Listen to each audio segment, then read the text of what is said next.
Welcome ladies and gents, Chris Andre here. You can find me at BetBoxing on Twitter, or of course you can subscribe to the channel. Let's talk boxing, loads to talk about. So let's start off with the supposedly retired Tyson Fury and the missing in action, the AWOL Deontay Wilder, because we've got updates on both from the WBC president Mauricio Sulaiman. First and foremost, he said that he's received a beautiful video from Tyson Fury and his family whilst they're on vacation. He said, "We spoke and we're going to be speaking again in the near future. We will give him the time he needs. I do not like to speculate. I would rather wait to give him his due time for his holiday. The WBC will certainly support him whatever he decides. If he thinks it's time to hang up the gloves, enjoy life, be a successful family man and have a great future, we will support him. If he decides to continue fighting, we will support him." So not quite the nail in the coffin of the Tyson Fury career, which I'm sure many of you guys suspected. I don't think anyone really believed that Fury was serious about retirement. There's far too much left in the gas tank. There's far too much legacy to build on. And yeah, it just looks to me as though he's toying with people, the typical Tyson Fury mind games. And they actually asked Alexander Usyk, "Do you believe that Tyson Fury may genuinely be looking to retire?" And he just gave a one-word answer. No, that was it. He didn't even bother to elaborate. I don't think anyone really believes Tyson. Maybe he's got a plan to let these other guys fight each other, bite chunks out of each other, beat each other up, and then turn up, sail in from that horizon, ride in on horseback and say, "Hold on a second, I don't know why you're crowning yourself king. I am the true king," and that would set up a super fight. Maybe that's his plan, but Tyson Fury, I believe, will be back. With regards to Deontay Wilder, he also said, Sulaiman, that he spoke to him a couple of months ago and he's doing great and is looking forward to resuming his boxing career. Sulaiman said, "We have 1 year to have the next mandatory fight. At this moment, we will wait for the decision of Tyson Fury. And then we will either do a series of fights, a boxing tournament, which will go into a final eliminator. But at this time, we are going to wait because we don't know the specific circumstances. I believe that Joyce and Parker are fighting for the WBO interim championship, but I have not confirmed that. All of the variables may change." How interesting would that be, by the way? I'm not just talking about the return of Deontay Wilder, of course.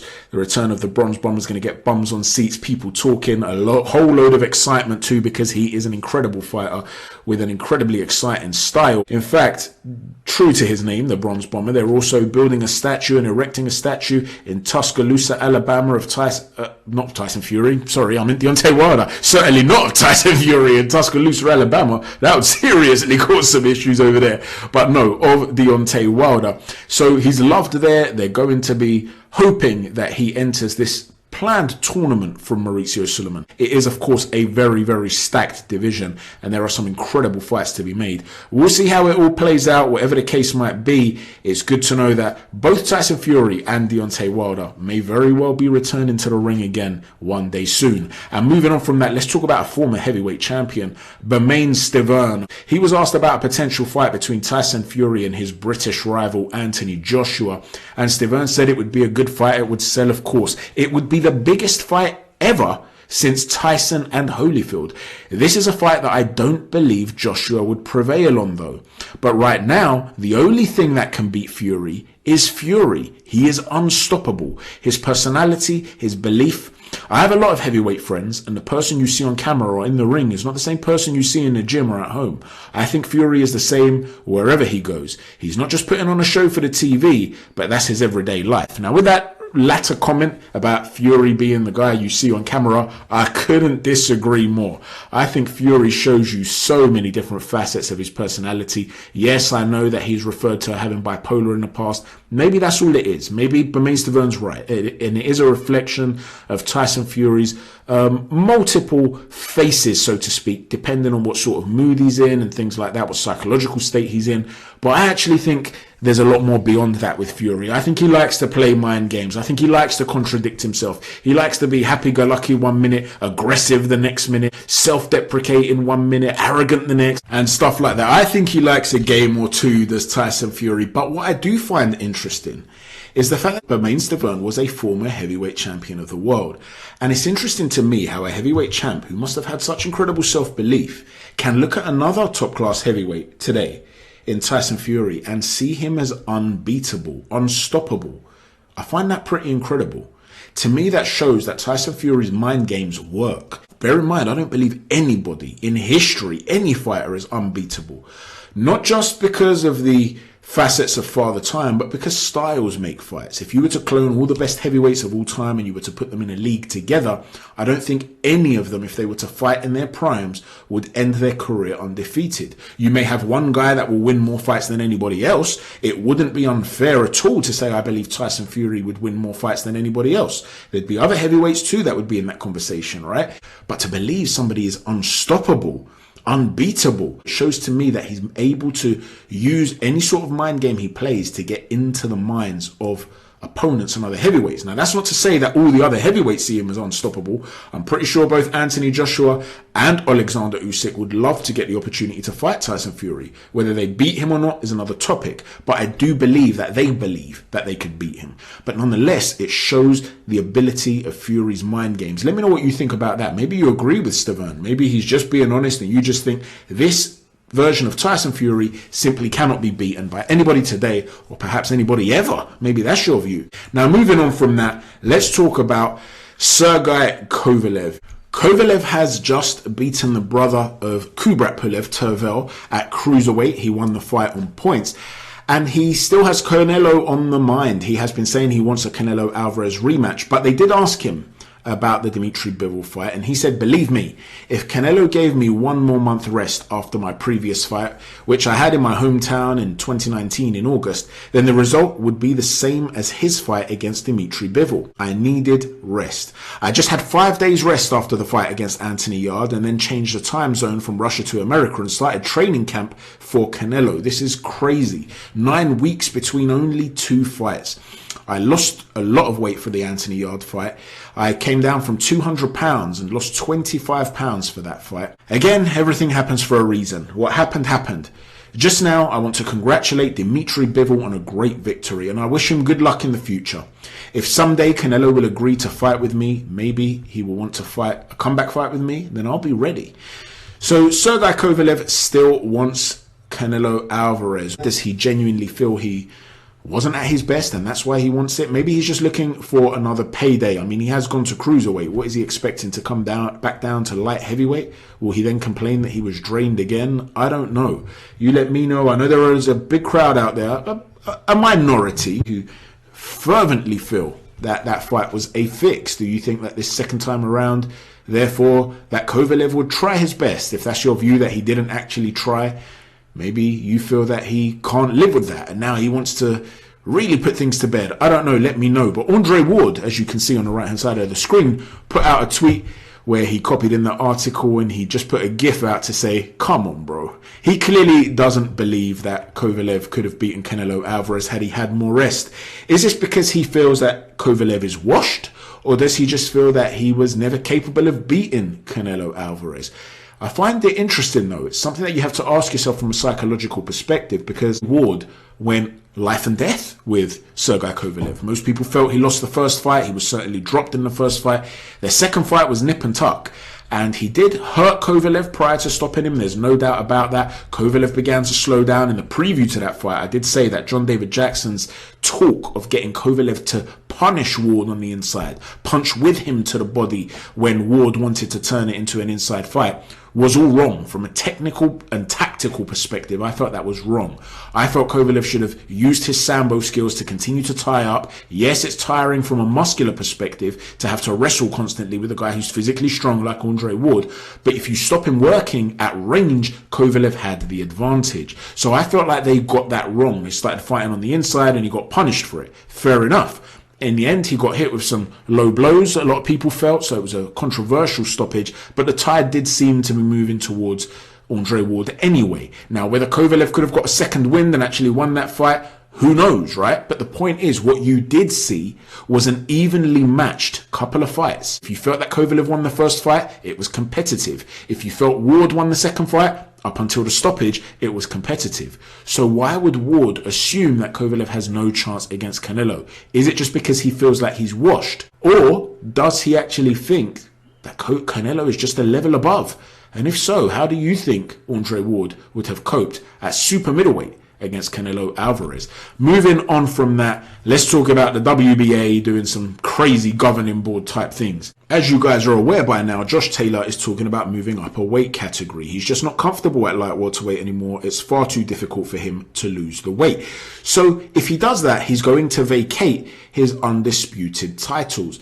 That would leave a void that needs to be filled. It would leave vacant belts. And if that was to happen, the WBA should have Alberto Puello ranked at number 1 and Ishmael Barroso ranked at number 2 fighting for the vacant belt. Nonetheless, the WBA have taken an unprecedented step. They are going to allow the top 6 candidates, the top 6 ranked fighters. So O'Hara Davis at 3, Sandor Martin at 4, Redris Prograis at 5 and Batir Akhmedov at 6 to present a case for why they deserve a shot at the vacant belt. A 15-minute presentation. What is this, man? Like The Voice. What, you're going to have the judges sitting on 3 chairs, a panel of judges not facing the contestants. They just have to listen to the case, and when they like what they're hearing, they're going to hit that button, that chair's going to spin around, and they're going to say, you got my vote. I believe you should fight for the vacant title. This is ludicrous, man. There are 2 possible outcomes of this. At best, and I use the term loosely at best because there is no sporting reason that this should occur, but at best they're genuinely going to listen to the contestants and they're going to hear what they've got to say and try and be as fair as they can with who gets the shot. Now the problem with this is that whoever's the best speechwriter, or whoever has the best speechwriter at his disposal, whoever has the best lawyer, whoever's going to prepare the best possible case is going to get the shot. That's the absolute best. Bro, call me up, man. I can put up a good case for you. Trust me, if you need someone that can talk, call up Chris Andre. I'll write you a lovely speech to make a great case for you. But this is not how the sport should work. Now, again, I said at best. At worst, they've already decided who they want to fight for the vacant belts, but they don't happen to be ranked at 1 and 2. So now they have to find a reason to give it to a guy who's ranked lower. Now, a notable omission from this ranking, from the top 6 currently, is Jack Catterall, who they rank at 12. The majority of people would want to see Jack Catterall, if not fight Josh Taylor, at least get a shot at the vacant belt. The dude really does deserve it after what happened. And you've got guys who are now going to be presenting a case to get a shot.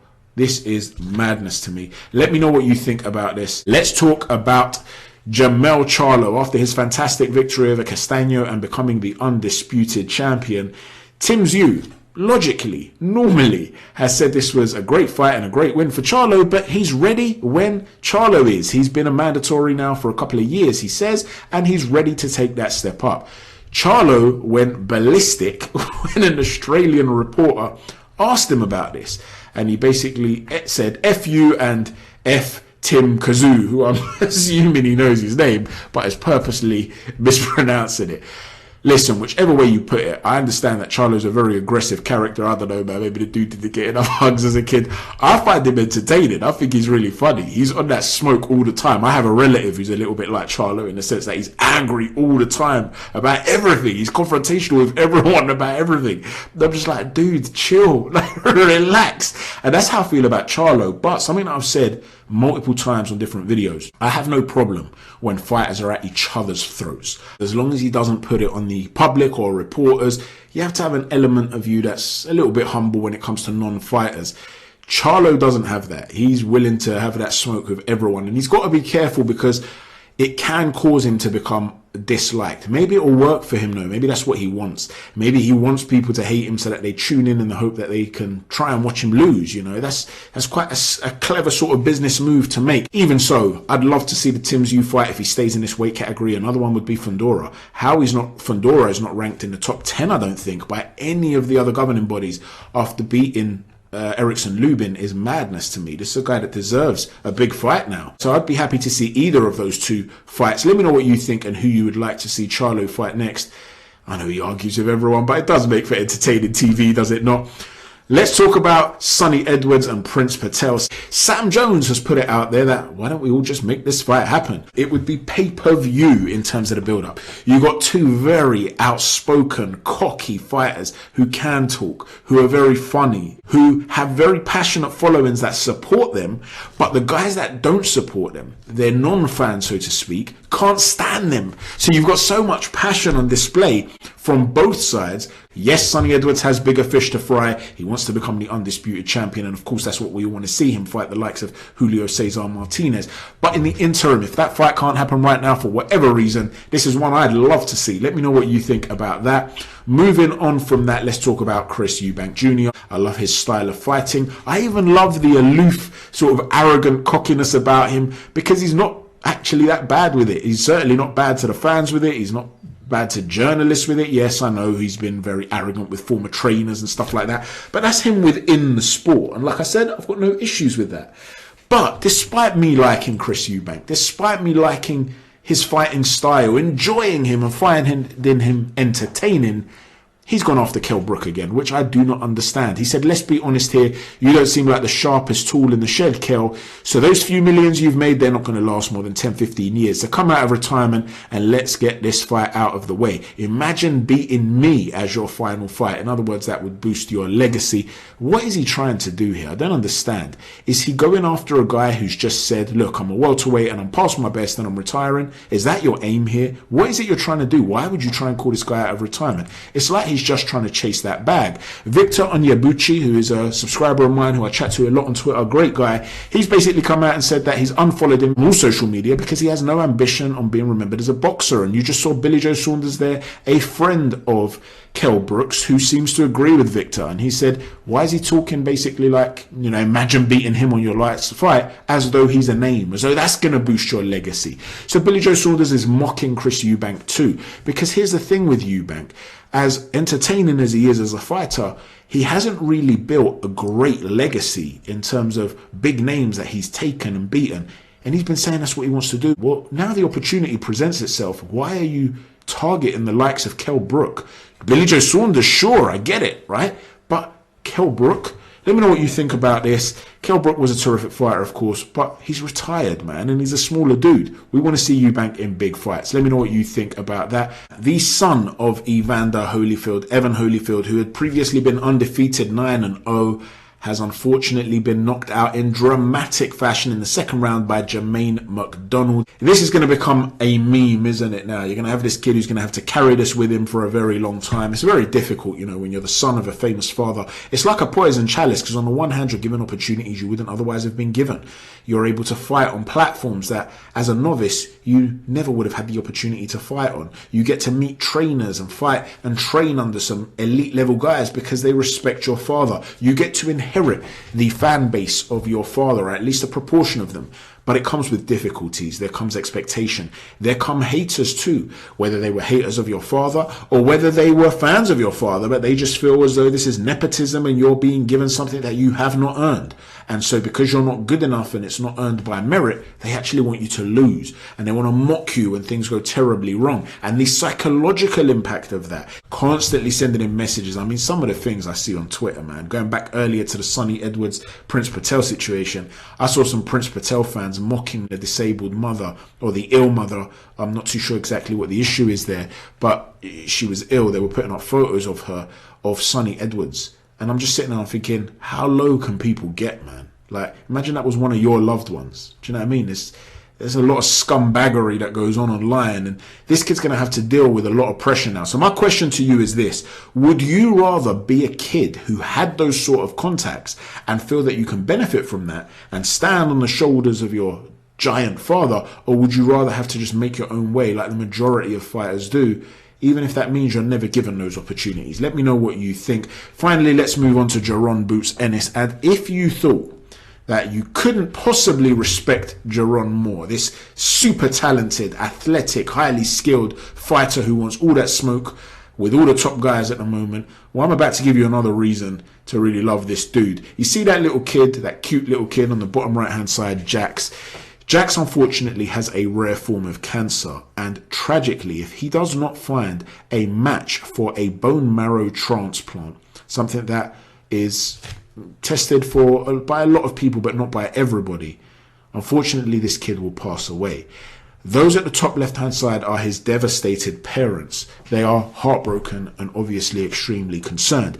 Jax, though, is a very positive little boy, and he's a massive fan of Jarron Ennis. And when Boots heard about this, he decided that he had to do something about it. So he has been in regular contact with this kid, trying to keep his spirits up. The little boy is a little fighter just like his hero, and he's, you know, does a little bit of boxing training and sends videos to Boots Ennis and stuff like that. And Boots is using his platform to raise awareness. You can see the link there on the screen. You can see where you can text as well. Save Jacks to 61474 if you're in the United States. And hopefully this kid can find a match. But I'm loving the fact that Boots Ennis is using his platform in a positive way. You know, a lot of these fighters, they have dreams of becoming superstars, and that's all well and good, right? You're fighting for everything you're earning, and you deserve to earn it. But never forget the little people, right? And Jarron Ennis isn't forgetting them. So God bless Jarron Ennis. Thank you for watching, everyone. Don't forget to hit that like button, that subscribe button, and that notifications button. It really does help the channel grow. Thanks a lot. Take care. God bless.